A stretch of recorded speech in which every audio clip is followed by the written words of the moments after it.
Welcome to this explainer. Today we're jumping straight into Module 4 of our Advanced Therapy Manufacturing series.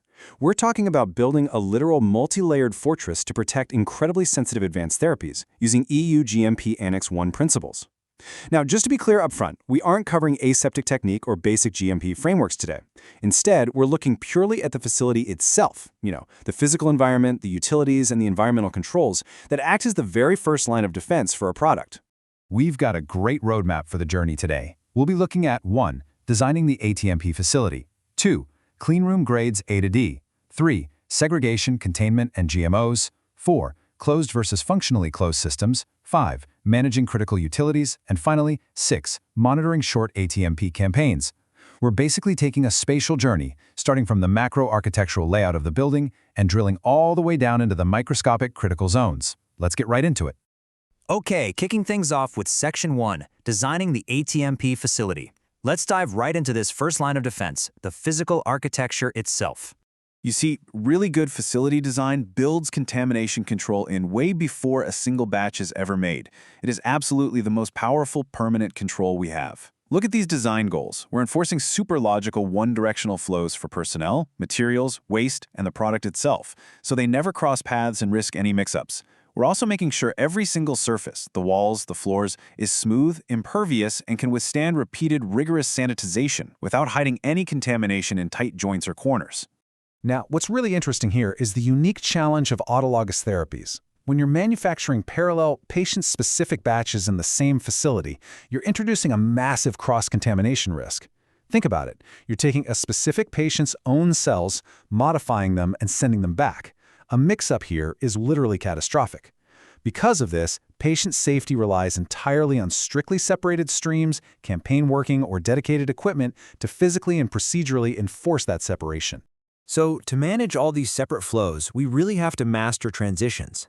Airlocks and highly disciplined gowning and degowning regimes, well, they act as the secure gates to our fortress. By utilizing interlocks, which physically prevent two doors from being open at the exact same time, we protect the critical pressure cascade at every single transition point. This ensures air always flows from the cleanest area to the less clean area. Moving on to Section 2, Cleanroom grades A to D. Let's move deeper inside the facility and see exactly how these zones are structured. These Annex 1 classifications map perfectly onto ATMP operations. It's really all about matching the required cleanliness to the specific risk of whatever process step you're doing. Grades C and D handle the less critical stages, things like closed transfers or incubation. But when you move up to Grade A, you are in the critical zone. And in traditional open processing, that Grade A space absolutely must be surrounded by a Grade B background environment to ensure ultimate protection. So the crucial takeaway here is that any open aseptic manipulation demands Grade A conditions. This is where the product is completely exposed to the environment.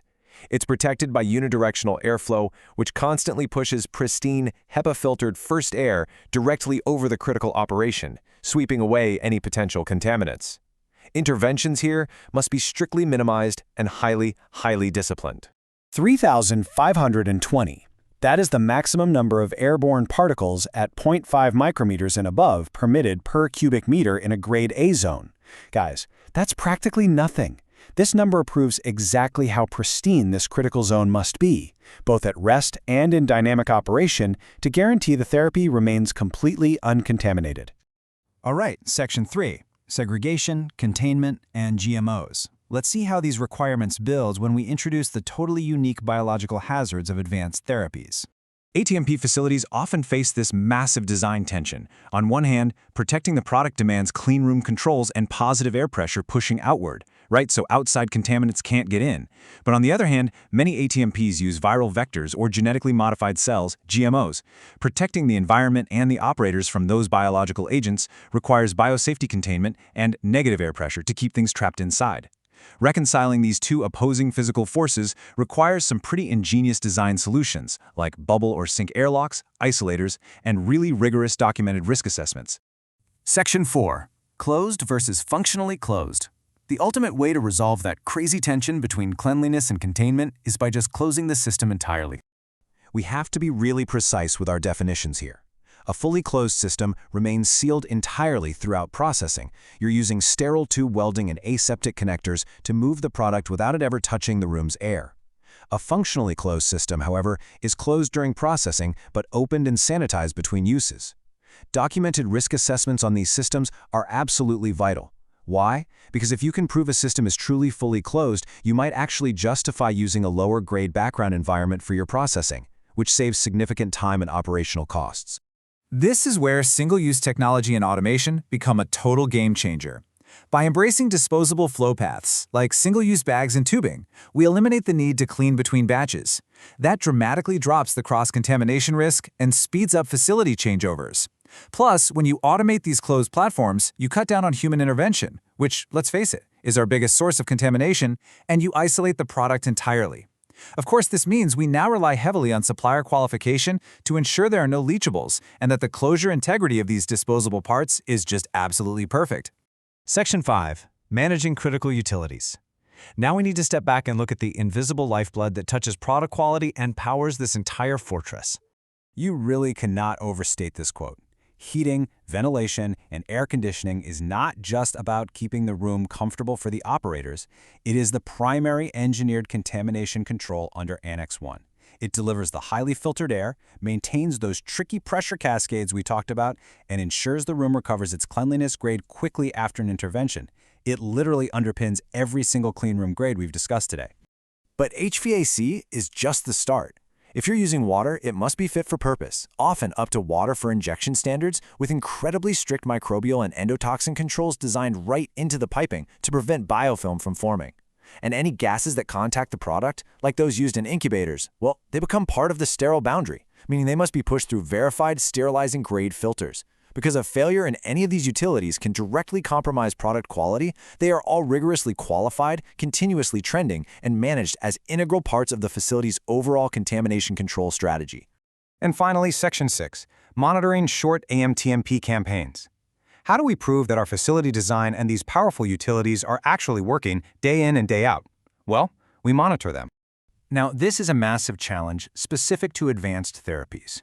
Traditional environmental monitoring uses settle plates and active air sampling, but ATMP campaigns often involve very limited units, tiny volumes, and incredibly short time frames.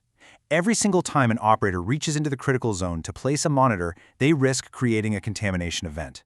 So balancing the need to monitor the environment against the risk of actually causing an intervention is incredibly delicate. It's a real tightrope walk.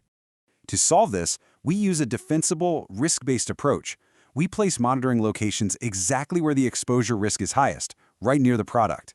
For Grade A, Annex 1 demands continuous non-viable particle monitoring during processing and requires near-zero viable recovery. That means less than one colony-forming unit. By setting strict alert limits, we can spot early warning drifts in the data and trend this information across multiple short campaigns. Basically, we're turning raw data into actionable insights before they ever become batch failures. Ultimately, all of this facility design, closed processing, and precise monitoring leads exactly to this point.